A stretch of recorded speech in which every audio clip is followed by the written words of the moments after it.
Coming to you from sunny Orlando, Florida, welcome to the Paperstac podcast, where we cover current topics in the note industry, give you tactics for your note business, and talk with industry leaders to make you a better note investor. And now, your hosts, Brett Berkey and Rick Allen. Another episode, Paperstac podcast. I'm Rick Allen. This is Brett Berkey, my esteemed colleague, co-founder, friend, buddy, compadre. Yeah, man. So, how things going? Good? Yeah. Just cranking away with the stuff we got on the site. Some new features. I'm just dying to spill the beans, but I can't. So once those things are out, though, We could play a little game. I don't know when this podcast is going to be out. When will this go out? a couple weeks from now. Well, probably everybody will know by then. We should do a Snackable and put out a Snackable. We'll give away a new t-shirt to the first person that can respond and tell me what's different on the platform. Oh, yeah. One of them's already there. Yes, but I'm talking about the thing that's very seasonal that's been released. Oh, that's what I'm talking about. Yeah. So I think if we do a Snackable, put that out there, that'd be good. Anyways. Yeah. Some new stuff coming. Really excited about a couple new features. One's already been released. Haven't really talked about it much. My feed is out. And then we have this other feature that we're going to do a release on. So it's been a lot of dev work going on. And Mike's pounding away in his closet somewhere, talking it all out. But yeah, so today we actually have a pretty interesting guest. We do have a great guest. I'm so excited about this one. Mm-hmm. This is guest number three. Yeah. And this is a good one. Home run hitter here. Guy has been in the industry buying investment property in the real estate investment space since 89. So that I was 10 when he got started. So I can learn a lot from him. We can all learn a lot from him. I have learned a lot from him. Yeah. What I learned on the interview, some of the stuff I was like, wow, I've never heard of that concept. And just the idea of there's velocity stuff. There's tons of stuff. Get out your pen and paper. There's tons of little nuggets in here talking about leverage. We talk a little bit about the story, a little bit about strategy, a little bit about some municipalities that rule with an iron fist. So it's great. It's a great episode. We got Dave Van Horn for you from PR Notes. Yes, he's got a couple funds, 160 million under management. So he is, if you're in the space and you're looking how to go from one notes to 160 million, this is a good guy. If you're looking to invest, he's got a couple funds if you're accredited investors. So it's definitely something worth a listen. This one runs a little bit longer, probably around 40 minutes, 45 minutes. So a little longer than normal. You're going to find that when we do these interviews. Yeah, the interviews are going to be definitely a little bit long. Yeah, they're probably kind of hard to just stop it at 30 minutes when there's so much. There's so much to cover. We could have kept going. Yeah. I know there's some other people that we'd like to have on that I know will go longer than they're gonna go at least to an hour, maybe some more than that, just depending on how conversations roll. And so, anyways, that's what we have for you. Thank you for tuning in. You're really going to enjoy this one. So, without any further ado, here it is. All right, here we are. Dave Van Horn, man. Thank you so much for taking some time out of your day to join us. My pleasure. My pleasure, guys. Yeah, I've been so excited about this one, talking to you for a while. When I got into the note business, I guess it was 2012. You're one of the first names I came across was Dave Van Horn, and learned a lot from you, even back then in Dr. Google. So it's a pleasure to meet you. Yep. I think we were done in 2012. Yeah, we did a lot of junior leads, and we used to do a little bit of education too. We used to give folks a practice note, which is crazy looking back, but but it was a good way for folks to get started because they could actually have a note in their hand and go record it and hire to get 30, send the mail letter, all that good stuff. That's awesome. That's really what, I mean, that's the best way. That's the way I learn is jumping in and getting my hands dirty. I jumped in, like I said, in 2012. I'd love to hear your story. I know PR, have you been around since 89? Is that right? I started investing in real estate in 89. Okay. I didn't start notes till later. And for me, notes, I went to like the RIA meetings and met like the Donna Bowers. It was the investment deck guy. I actually saw him speak and bought his book for like $15 cash. Jimmy Napier. Jimmy was one of the first speakers on notes that I ever saw. I just joined the RIA. It was like one of the first Saturday meetings, and there's Jimmy Napier, right? His investment debt book. And then Pete Fortunato and Jack Miller and all those guys, like Robert Sheeman, you run into, they'd all be talking notes. And so I started that at first. I would hold seconds, like flip the property to a buddy or, or financing, that kind of stuff. And then started doing apartment lending out of my IRA, my lines credit on my properties. And that's kind of what started the notes. And then I used to run an investment group of real estate investors, and I would interview speakers. We had a speaker out of New York that was raising capital for pools of delinquent mortgages. And I'll bet you 3 years went by before I did anything. Was hearing that person speak. And then, but my partner invested money in the business, and one thing led to another. It was great. People at a downturn. He was a mortgage officer, loan officer. Was a Remax agent at the time, owned a title company, and did property management and all that kind of stuff. And we were like, we knew there was going to be a downturn. Yeah, I literally went from selling like 80 houses a year to about 7.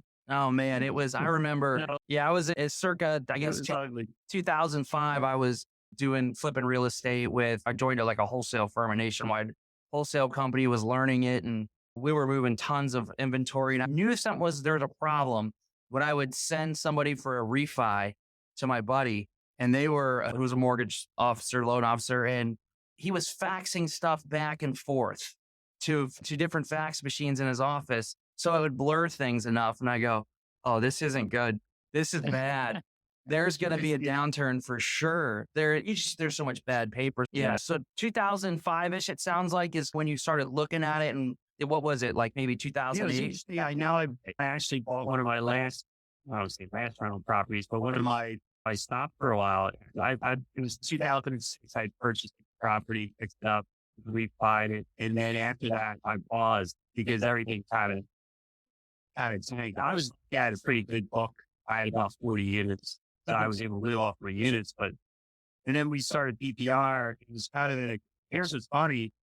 We had a short sale company in the office, and the short sale meme was on the side. And we had PPR to no company was just my partner in the back room, just doing some standard stuff. And we started out pulling our own money together, and then got a proof of concept, and then started to raise money for commercial real estate. And that was one of the reasons my partner teamed up with me, because he knew I could raise money. And I had a pretty big network. And then we started out and just grew, and then expanded from there, and then started raising more money. The short sale company obviously went out of business, and we changed the sign.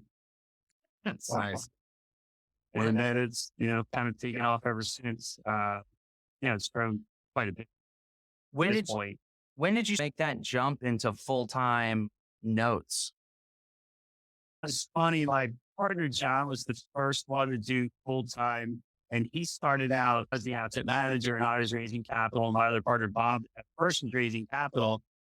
And then I started doing asset management as well. So John and myself did asset management. And then we trained Bob. And then Bob was way better than both of them. And John went back into acquisition and stuff. And I was out raising capital. And then Bob started to oversee all the asset managers that we had at the time. Today, we've kind of changed again. We're less of an asset management shop and more of a capital management shop. Yeah, you guys do. You raise a lot of capital. I guess you've got, what, 100, is it 150? It's 160 now, right? Yeah, we're probably past that now. And we also have like MRAs, which are basically lines of credit as well. So we have some joint ventures too, where we kind of catapulted quite a bit. Are you guys still wholly focused on notes, or have you guys diversified and now you're kind of all got a lot of things? Yes. We do have a JV partner that we do a lot of performing with. We still do some asset management, but not as much as we used to. And we're mostly first. Most of our capital's in first and second, like it was when we first started out. We started out in the junior lien space, lower barrier to entry with capital at first. Sure. But then it starts to become, can you get enough supply? Can you get it consistently? Obviously, we worked into the first lien space. We didn't know any better. We just it wasn't like they were like, oh, this lien position's better. We should do this. But no, it was really just learning how to manage risk, and we were comfortable with it. And we were kind of taught back from sellers that we bought stuff from. They didn't have any courses when I started. No, that was going to be my next question. Other than the owner financing type stuff. But and then, things kind of You're right. Today we do more on the commercial note side, especially with short-term business loans or hard money lending. We're a lot of seed capital for some of that. And we work with a platform that sells REO and pre-REO properties. So we do a lot of that.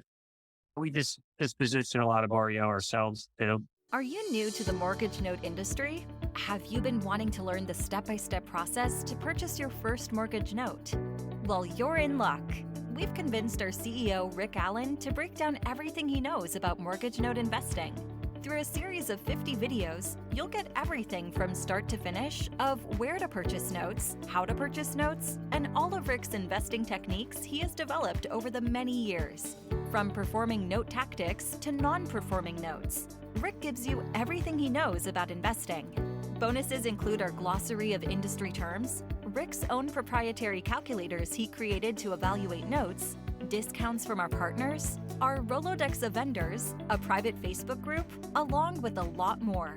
We've packed so much content into the Academy to take you from beginner to expert in no time. To learn more about the Academy, go to academy.paperstac.com/welcome. Again, that is academy.paperstac.com/welcome. Yeah, I kind of oversee some of that department. Are you guys Strong real estate back. Yeah, for sure. As an agent, I assume you're a broker or have been for a while. I'm a bad agent. Like, you don't want to hire me to be your agent. I'm the worst agent ever. It's point, but I've been an agent a long time. It's well over 30 years. Yeah, I'm a broker myself. Would say that, yeah, as far as real estate agents and fitting that mold, I'm terrible at that. I feel like once you leave that role and you start doing the investing side, you become really good at knowing real estate, but not really good at wanting to put people in your car and drive them around. Yeah, there was a time I was a good agent. It's just not for me now, but that's not nothing against it. We work with a lot of REO agents. I have an REO agent gal in my office. She's amazing. You could tell her, hey, we disposition 1,000 assets, and she'd be like, okay, that's her wheelhouse. That's her thing. So are you guys selling REO one-off, or are you guys pulling them up and selling them off to other institutional capital or other smaller funds? Or a little bit? Things are a little slow with the moratoriums a little bit, but it's starting to open back up quite a bit. We had quite a few scheduled for March now. Up until now, that half of them we can postpone some of them, and some vacancies you can get through. Some states are easier than others, but it's going to open. It should be opening back up full blast for sure. And by I'd say the second half of this year. Sure. I've been moving quite a bit of REO that was pent up from last year, which I kind of expected. Yeah. I'm not sure I answered your question. What was your question? No. Question again? But what I was saying, do you guys just liquidate those one-off? So if people are interested in buying, or do you bulk tape them out to other small funds? No, usually, it's funny you say that because we usually get fast execution post-sale, post-foreclosure sale. In fact, in some cases, we're intentionally charting up bids at the sale because we get better execution post-sale. Yeah, in that first 60 days post-sale, because there's a shortage of deals, prices are up in a lot of market. That's really what's happening. Sure. 3 listings this week that sold for $130,000 over list price. Wow. Oh yeah, it's pretty bizarre market right now. Feels a lot like 2007, and where same thing in our area is just here in Orlando, like stuff is sitting on the market for less than 24 hours, multiple bids, and selling well over list price. So it's crazy. What price point do you guys like to focus on?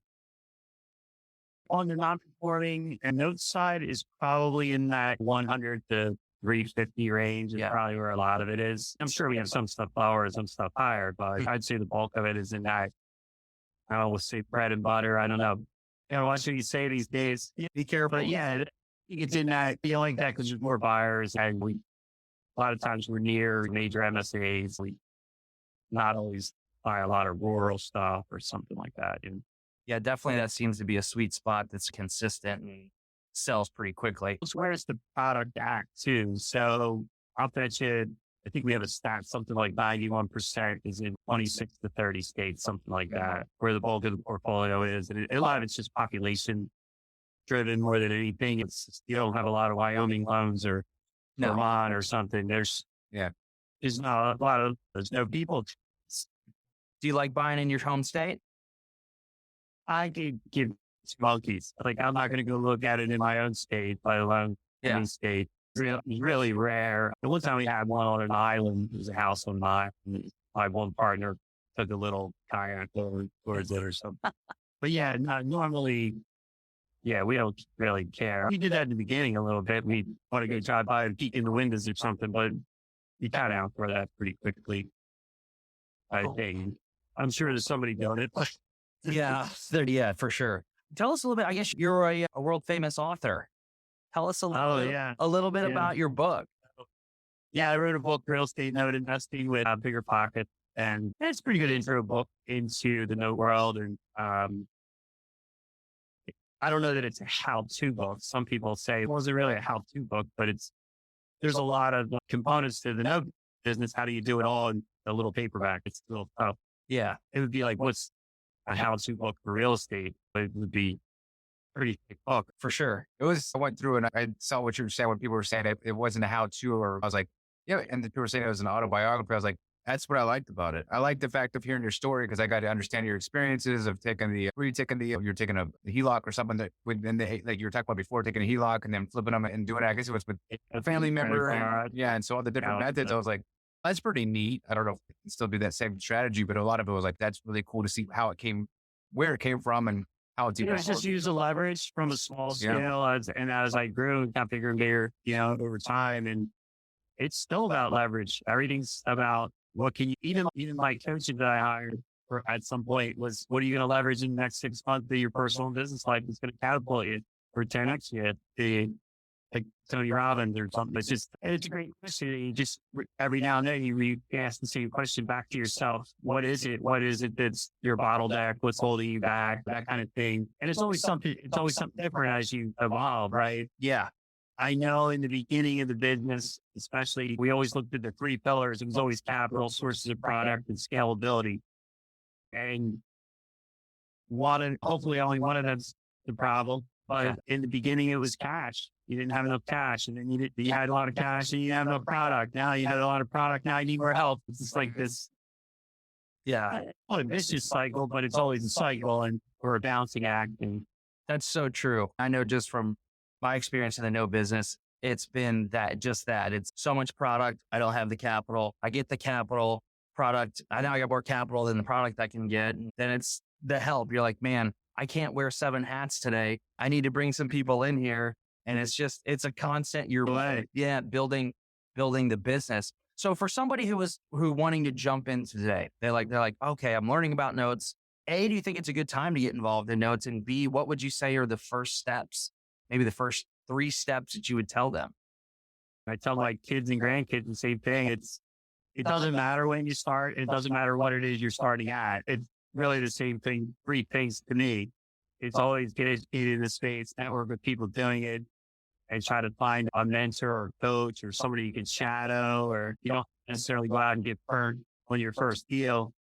You can shadow someone else's deal or look at their case studies or look at what they're doing and try to add value to somebody. They'll probably help you out. I mean, I'd say I mentor a lot of people these days. I did from a time constraint thing, but I still try to help people out and answer people's questions if I can or whatever. I think you do a great job of that in the Bigger Pockets forum. See a lot of answers, a lot of really well thought out answers. Some days, but yeah, we try. Believe it or not, I do it a lot of times when I'm driving or my son typing, I'm talking. Or oh wow, that's smart. Yeah, we'll do stuff like that. We'll answer people. That's good. So do you think those strategies like the leverage, the using your home equity lines, is that a good way for people if they're getting started? Is that a good look? Here's a little source of capital. Real estate's kind of been going bananas. People have equity. I guess that would be better than using it to buy a boat maybe, but I don't know. What's your thoughts? I'm mixed on it. And probably because years ago, I did a little financial planning. And what I started to learn was there was different kinds of people.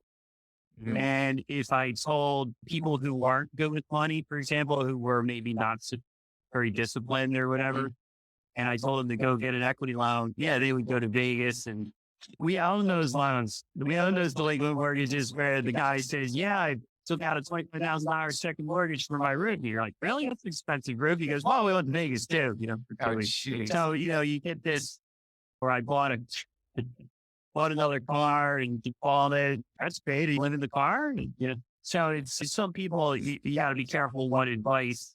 I'm not a big fan of giving. Sure, I'll tell people a path that I took or something I did or a strategy, but does my strategy work for everybody? And the answer is maybe not. Because some people they're going to do the wrong things with certain things and it'll go awry. And, I don't want to see people get hurt. But yeah, for me, it worked well. What's the rate of return of the equity in your properties? For me, I started out buying a lot of properties with credit cards, especially in the beginning. I fixed them up with a credit card, refinance them, pay credit cards on it, that kind of thing.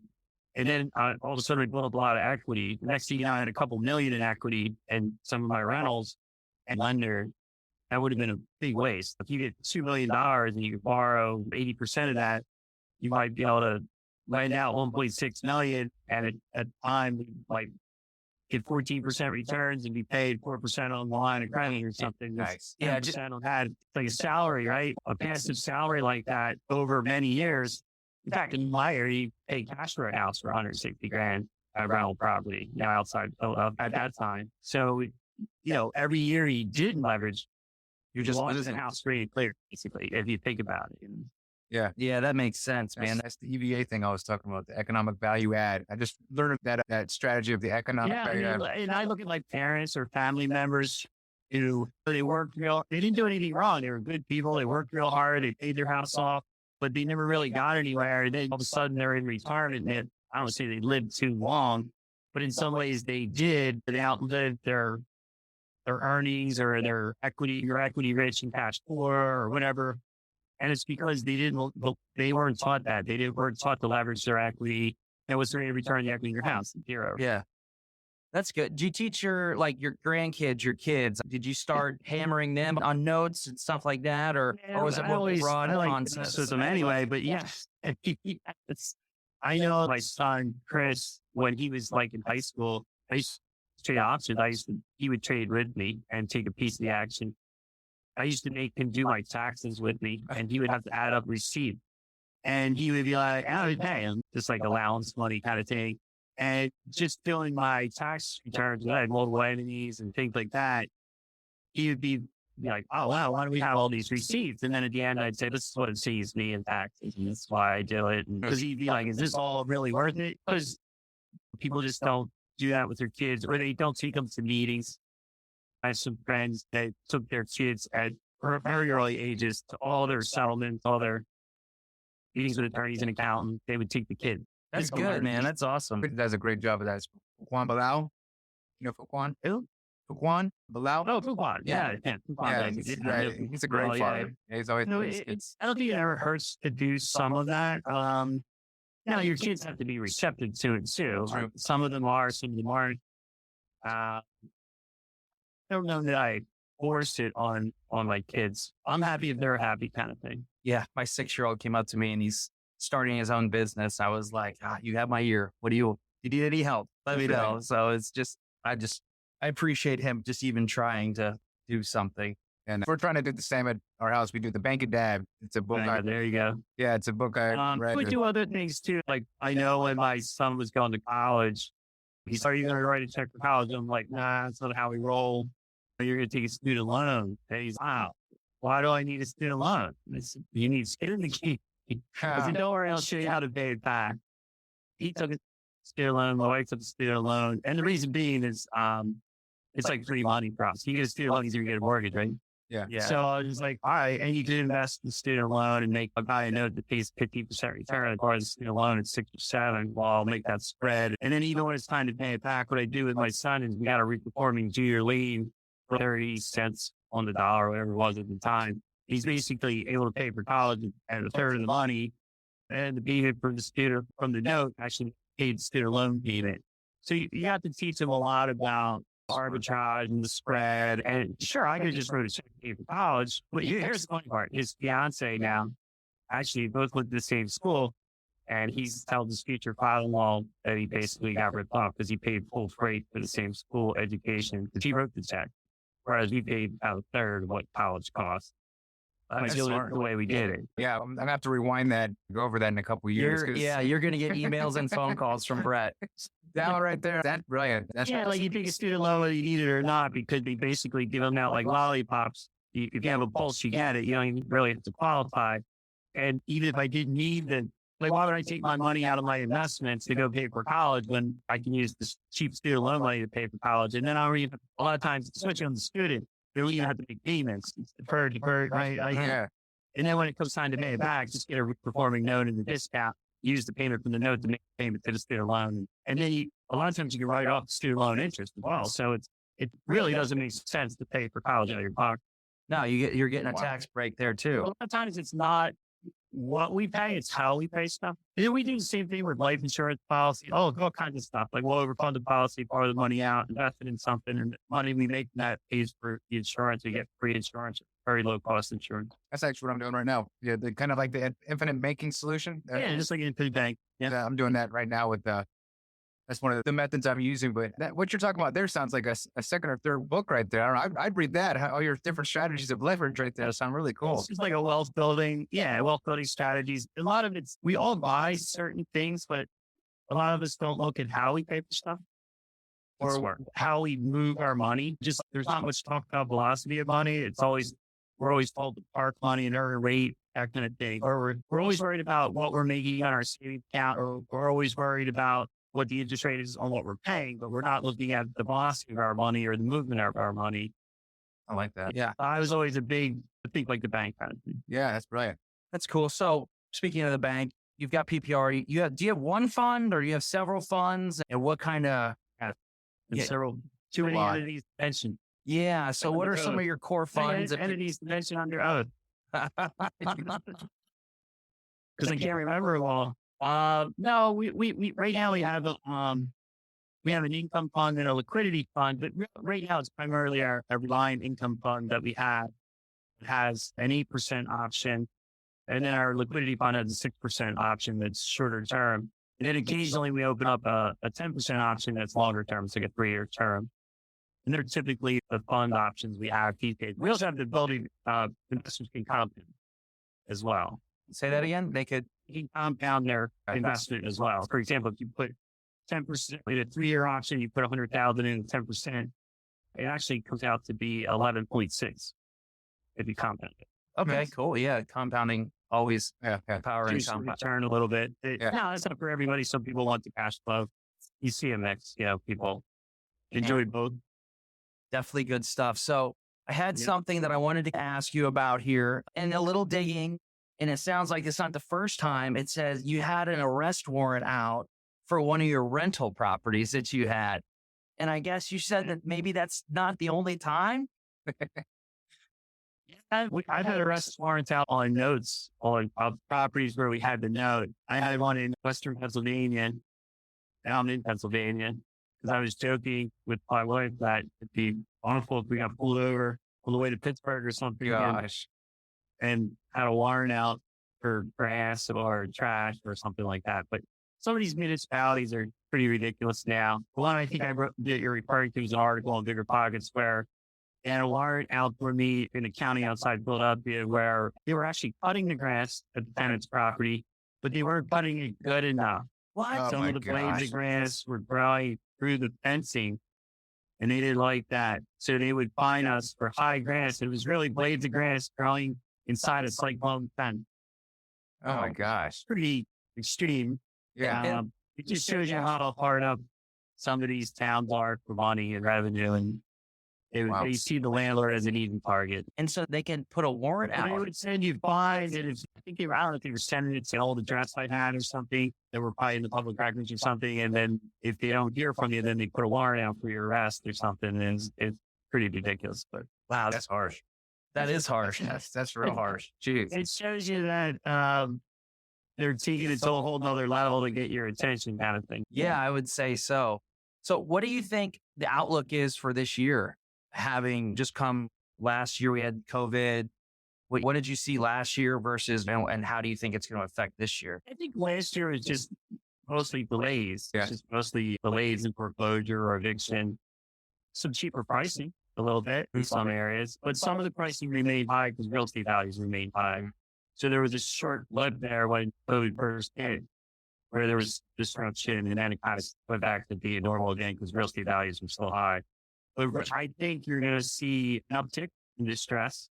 In fact, I know you will. I know it's coming because I've heard that it's there, and I know that the 90 plus delinquency rate is pretty high with a lot of the services right now. So you're going to probably see some stuff start to filter out at the end of the year, next year, for sure. Or distress. I doubt everyone. I'm optimistic. I don't want you to think I'm solely negative. No, but I think as the vaccines roll out and things get back to some level of normalcy, people will start to get back to work. There's a lot of stimulus, but you are going to see some disruption for sure. And I think there's going to be some disruptions for places where people don't expect, largely due to supply chain disruptions. I'm renovating a primary right now, and it's really hard to get certain things. There's certain appliances, there's certain types of lumber. I was building like a big portico porch thing, and I put columns, things like that, like the weirdest stuff. And I think that's actually going to get worse because once things open back up, you're going to see a lot of pent-up stuff that's coming to fruition. Everybody's ready to get back at it, and you're not going to be able to get supplies. Interesting. And there's going to be disruption. You're actually going to see, I think, some businesses go out of business due to supply chain disruption, above and beyond things like restaurants and things that have already taken a hit, or hotels. I'm also seeing hedge funds.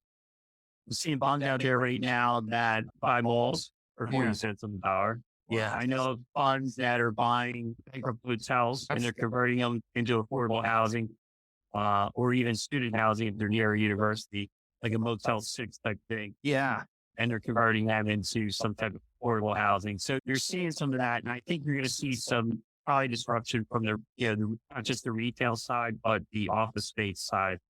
I agree. Yeah, for sure on the office space. Is pretty, it's a class-based space. We have a lot of space. We pay a lot of money and we don't need it. Right. So, but now everybody wants to kind of work from home a couple of days a week, come into the office a couple of days a week. It is really what the pattern that you're starting to see. So it's going to shake out to that most companies need about campus space that they have is really what they're coming to the realization of after COVID.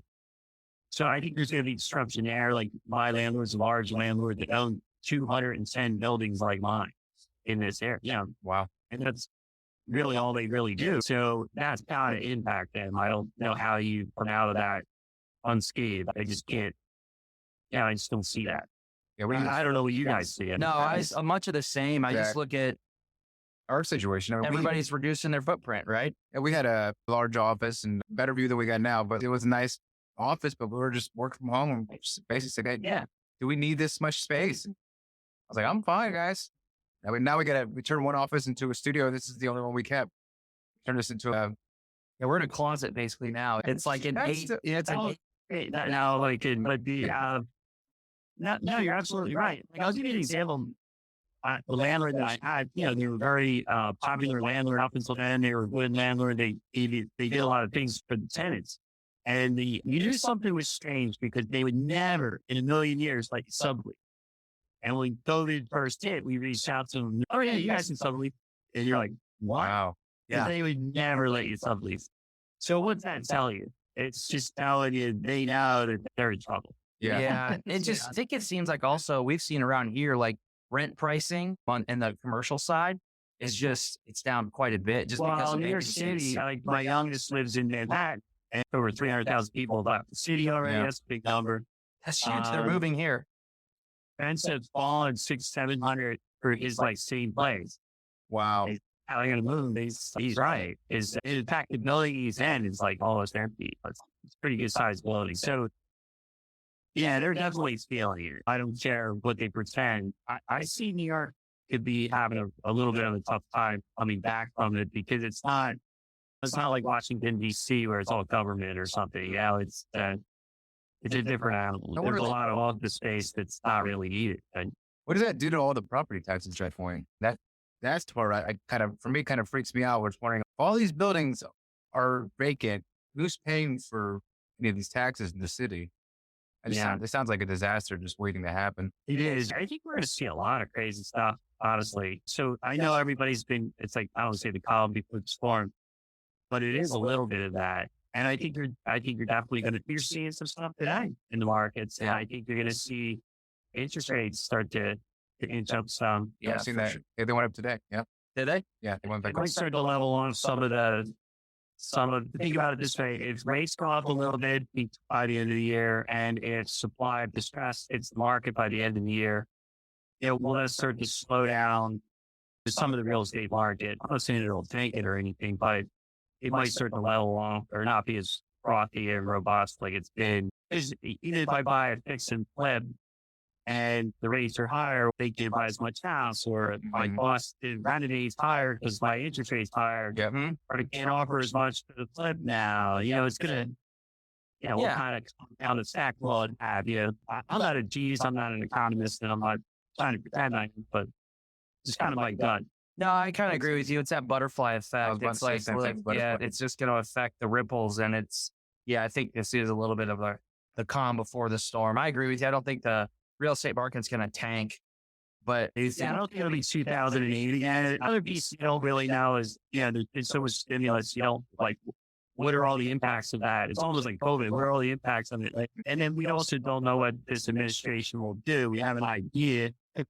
That taxes may change or capital gains or something like that. But what's that all going to look like? Kind of early to tell. Yeah, so maybe Q4, Q3, around then you'll start to see some. I think, what do you think? I think the stress you can see definitely at Q3, Q4. We're seeing a large percentage of some of the servicers, like well over 10% of being 90 days plus. Wow. Now, that doesn't mean, hey, everybody gets back to work. I just don't see everybody going back to work or going back to work in the same way or going back to work with the same money. Yeah, very true. Very true. I think there's going to be some kind of a shake-up with some things. Now, again, you want to raise things like minimum wages and things like that. And I don't know if that's necessarily causing some of the inflation you're going to see.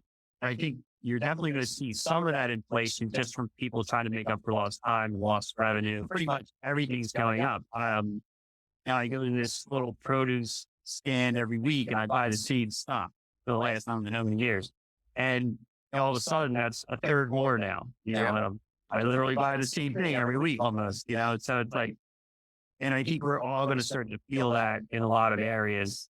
It is. Factors are probably up. They're all raising their rates. Labor's up, contractors up. But it's also, you mentioned it, like getting the wood, like the price of lumber has tripled. My buddy's a contractor and it's insane to where how high the price of materials has gone. I have to do all my jobs cost plus just because I start a job mid last year. By now, like the cost has gone up so much. If you did something a while ago and now you're just getting to that job, people are actually redoing their bids. And I'm sure customers aren't loving that right now. But if you say no, or if you don't want to do it, I'm sure they have plenty of other jobs they can go to. That's really what it's a vicious cycle right now. And our supply of labor is a little wacky too, I think. Yeah, I would say for sure. So, anything else? Yeah, I wanted to know. We have one conference we have not yet been able to attend because it sells out pretty fast. It's Mid-Atlantic. Is that going to come back at any time? That's a good question. I get that a lot. Yeah, I don't know. I feel like it's like one of those things where we missed out. You never know when he's going to come back. It was every time we did it, it was a great time. I have a lot of great people. We did a lot of great stuff, but it is a big undertaking. So that's just a good question. We kind of paused because of the situation. It's something we got to think about. We used to do a high net worth as well, and then we're reevaluating what we want to do and when and where and how. So it's things are changing. That I do know. Yeah, very much so. But we're anxious to. I think my next mastermind in Sarasota, so I might be down to it. So, cool. My friends, yeah, nice. We'll have to let you know when I get tickets go on sale. There you go. There we go. Yeah, it sounds fun. Cool. Yes, I think I'm friends with him on Facebook. I see he's on his in Sarasota? Yes. Yeah, okay. Good stuff, man. Hey, we appreciate it. Glad you come on the podcast. Love to help you sell some assets. If you ever want to put anything on Paperstac, we're here for you. But thanks for all your knowledge and forward to, I'm sure there'll be a follow-up one a little bit ways down the road, man. I appreciate it. Sounds great. Thanks, guys. Thanks. Yeah.